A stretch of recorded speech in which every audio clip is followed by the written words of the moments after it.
So guys, out of this group, I'm kind of the old man.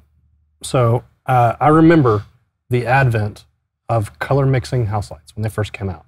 So for that reason, when I remember the time before we had those, I have a very intimate understanding of them and what they are. And there's probably a lot of people out there that maybe they're watching these videos and they're a volunteer at their church or a worship leader or something like that, and they'll hear us say words like color mixing house lights sometime and not really know what we're talking about.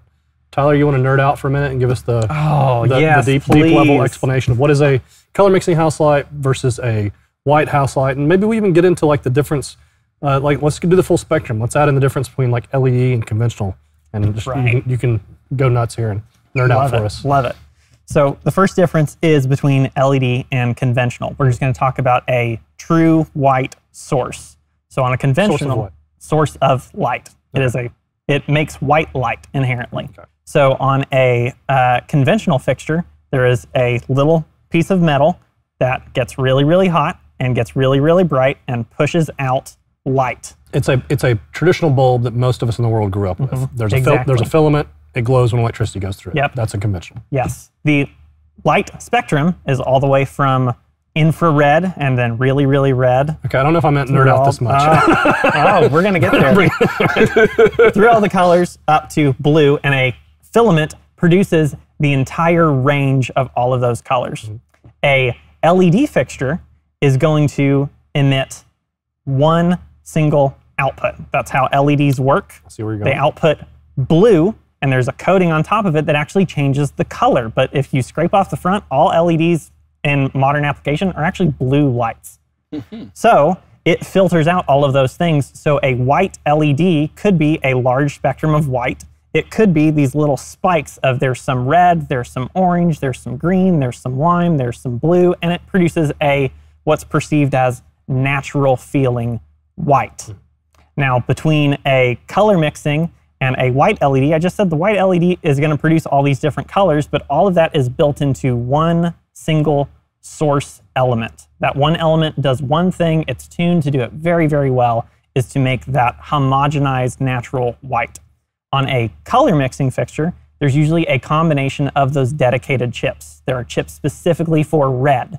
There are chips specifically for blue. There are chips specifically for green.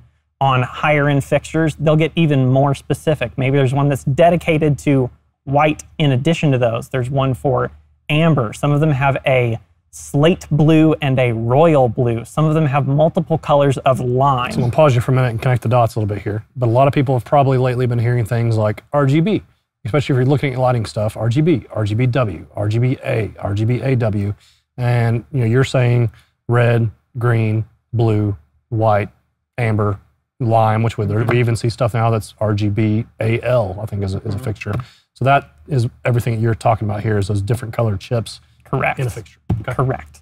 So that's the output that those things are going to try to produce. The reason that you saw in older LED fixtures is typically RGB, RGBW, RGBA, or AW, is they were just trying to give a lot of outputs. Whenever you get into the limes and the royal blues and things, the idea of that is if you took all of those chips and put them all at 100%, the end result out of the light is going to be a nice, high quality white. So that way they're kind of dummy proof in that sense that, hey, if you turn these on, it's gonna look good. And if you wanna do a color, you can do color out of the same fixture.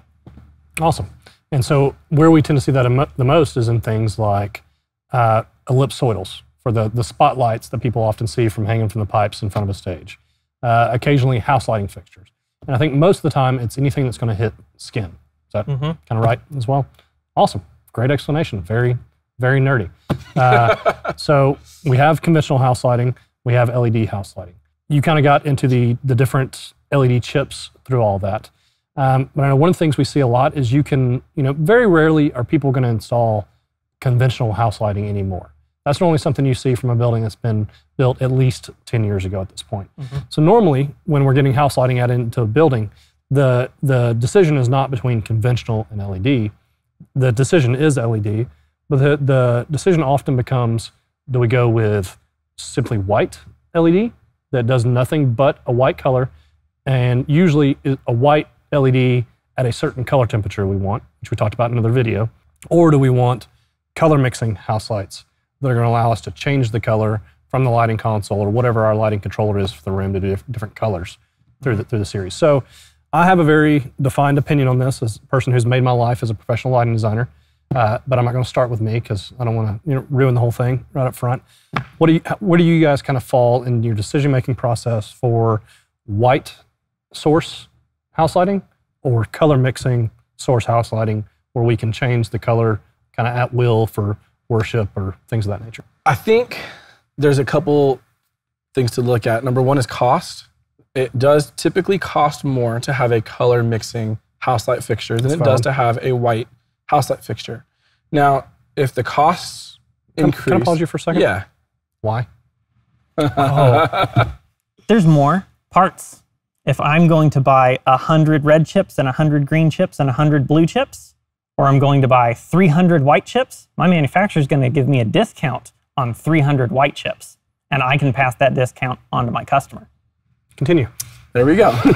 So you have your cost differences between the two. Yeah. So if it makes sense and you're like, well, we have the money, it's not that we really want the colored, but it's nice to have. Like, let's say your sanctuary is a multi-purpose room. A lot of churches, their sanctuaries aren't just made for Sunday morning, 10 a.m., 12 p.m., whatever it is.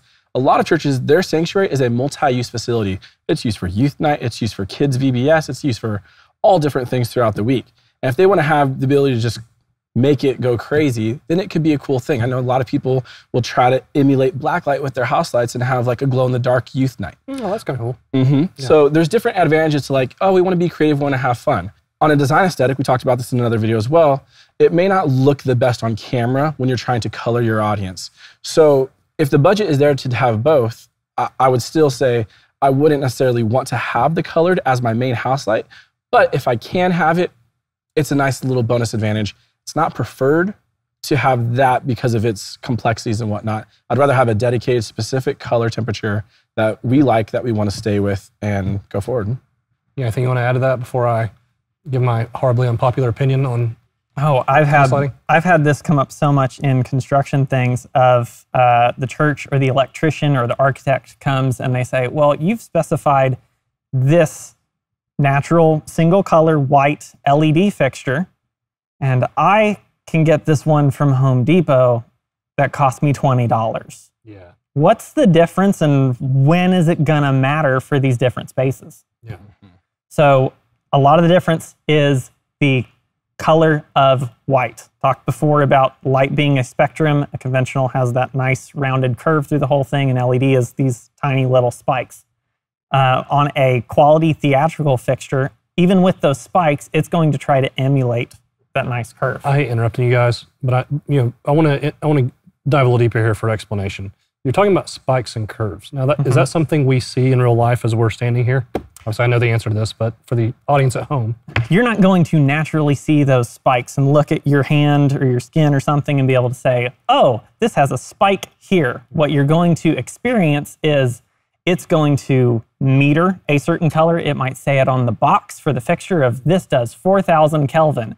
And then you look at it and you look at the light source and you're like, that's white. And then you look at your hand and you go, I think I'm sick. This is green. It has a greenish tint to it. Right. So when you're talking about curves and spikes, you're actually talking about the way that meters on a very high-end light meter, and we see that color spectrum arc through that.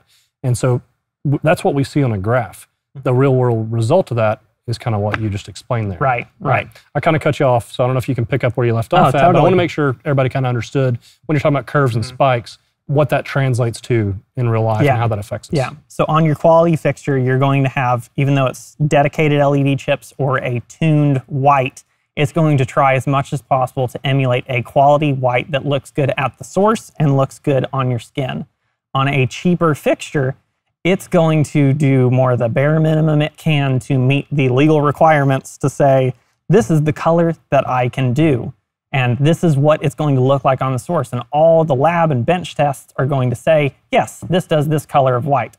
But it's not going to be pleasing. It's not going to be full spectrum. Things that are naturally a certain color or white or even certain blacks are going to look purple, green, blue, orange. They're going to look the wrong color, so trying to find a thing. That's not to say that all what we would call a retrofit, where you're trying to just put a regular LED bulb in a non-purpose built fixture, are bad. You can get some really nice high quality ones that have really great color mixing. They have really good dimming, because one of the problems is as you get to that bottom 10%, sometimes they spike or snap or flicker out. Sometimes multiple of them go out at different times. Exactly. Yeah. So you can get some really high quality retrofits, and sometimes that's the great option, but it's weighing those decisions of the different spaces. In your worship center, you're probably going to want to lean more towards a quality retrofit or a theatrical style fixture. In your atrium or your lobby or in a kid's room or something like that, you may be able to get away with more of the retrofit style because you don't need DMX control in your hallways or in your backstage area. And people usually aren't lingering there. People aren't reading their Bibles in those locations. So light quality may not be such a big thing. So your point with that isn't that you have a preference over color mixing or white. Your preference is just make sure you pick high quality, whether it's a retrofit, whether it's a custom built theatrical lighting fixture that's designed to be a house, like whatever it is, pick a quality one for that, because that's what matters. Right. That's a great point. Okay, well, I'll throw my 2 cents into all this. You know, I want to stress this. To me, lighting design is art. And having an opinion about art doesn't mean that someone else's opinion about art is wrong. So I'm stressed that going into this, because I do have kind of an unpopular opinion about this, especially in this day and age, especially even for us. You know, we all work at an integration company together who often sells house lighting and helps install it for churches. I don't like color mixing house light in churches. And there's, you know, if some of my vendors see this at some point and hear me say that, they're probably gonna be super mad at me. Here's why I don't like it. There's a variety of reasons. Number one, it is hard to use it tastefully. I've seen it used tastefully. I've also seen it absolutely butchered. So that's one of the first things I'd say is if you do want to use color mixing house lighting in your auditorium, it needs to be a decision-making process above just the person behind the console. And each church is going to be a little bit different in who needs to speak into that. But to me, that ought to be something that starts at pastoral level and comes down, because it is very easy to turn your church into a disco when all of your house lighting can, you know, hey, maybe disco church is what you want. Yeah, I'm not here to judge. I'm young. What's a disco? Exactly. I was born in the 70s. Born in the 70s, didn't live in the 70s. So I heard you had bell bottoms. Well, that was when it came back in the 90s for a little while. Yeah. But that's been a thing. As I've seen it, it's a very powerful tool, and put into the wrong hands, you know, can cause a lot of damage. You know, to me, it's the lighting equivalent of, you know, running your service at 104 dB. It's just some people will do that and go like, oh my gosh, I can't, I'm gonna have seizures, because like between every chorus and verse, the house lighting is changing. So I'd say that. I'm not a big fan of it for that reason, because if you use it, not a lot of people know how to use it tastefully. So I think you have to have a lot of control behind the console. And when I say a lot of control, I mean in the person, not in the technology, to make sure you really know how to use it tastefully. One of the things I advise people on is if you do have that, maybe the color mixing is just blue every song, because that can be kind of nice. It still is vibey, it sets a tone. Some places try and match the color in the audience to the way each song looks. Again, I've seen it work okay and I've seen it not. So that's reason number one. Reason number two, and I know this isn't an across the board thing, but for the most part, I don't believe most color mixing fixtures that I've seen do white as well as a straight white fixture does white.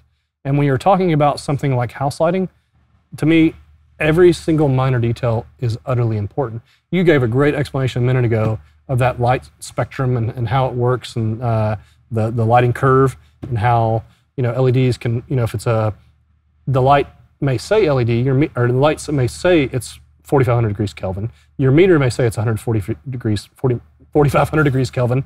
Your skin says, I have jaundice, you know. Right. And I see that more often than not in color mixing house lighting fixtures, because very often you're not just using that white source LED. So if it's RGBW, when you want it to be white, very often it's not just the white one, because often that single LED chip is not bright enough on its own. Doesn't have the power. Or maybe it's 5,600 degrees Kelvin, and you actually want it to be 4,000 or 4,500 degrees Kelvin, so you end up mixing in some red, maybe some green, a little more blue. It is a challenge for amateur LEDs, amateur LDs, And I will say this, for the most part, and this is not a criticism at all, most church LDs in a lot of ways are amateur LDs. That's not a criticism. I was an amateur LD, and then I grew up and got more experience and did more things. And I'm not talking about going from my teens to my 20s. I'm talking about probably going from like my mid-30s to my 40s, is where I finally felt like I was becoming a professional designer and really, knew the content well. But a lot of these guys are going to struggle, or maybe not spend the time they need to spend on the minute details of that, because there's all this cool, fun stuff back here that they want to play with. So I don't really like them for that reason. And again, this is not a criticism. If there are churches out there, we have sold color mixing house lights to churches. We've installed them. The room we are standing in right now has color mixing house lights, and this is my home church, and I don't really have a complaint about it. But those are two things, just as a person who's done this in a lot of places, that I think churches need to look out for when they're making the decision on whether or not color mixing or white is the best option for them.